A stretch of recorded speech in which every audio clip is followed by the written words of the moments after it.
সালামু আলাইকুম। স্মৃতিটা ধরে রাখার জন্য ভিডিও করতেছি। আমাকে আমার বন্ধু মারুফ একটা আমের টোপলা দিছে।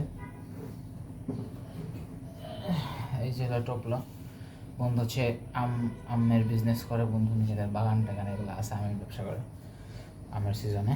চাপাই নবাবগঞ্জের ছেলে, চাপাইয়ের Maruf. He is a very good friend of mine. আমরা আগে রুমমেট ছিলাম 1 বছরের বেশি সময়। দেন এরপর আমরা আর কি আমি আর অন্য জায়গায় চলে আসছি। এখন হচ্ছে হলে থাকি, পাশাপাশি রুম আর কি, আমাদের হলের রুম পাশাপাশি। বাট যাই হোক, বিষয়টা হচ্ছে বন্ধুর মনটা অনেক বড়। বন্ধুর মাথা চুলের মতো, বন্ধুর মনটা অনেক বড়।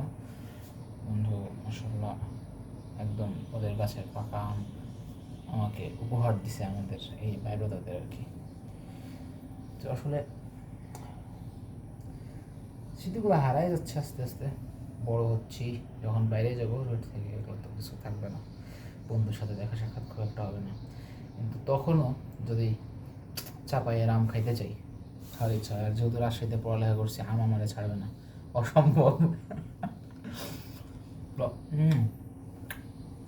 জামশেদ মজুমদার ভাইয়ের মধ্যে বলতে হয় ও।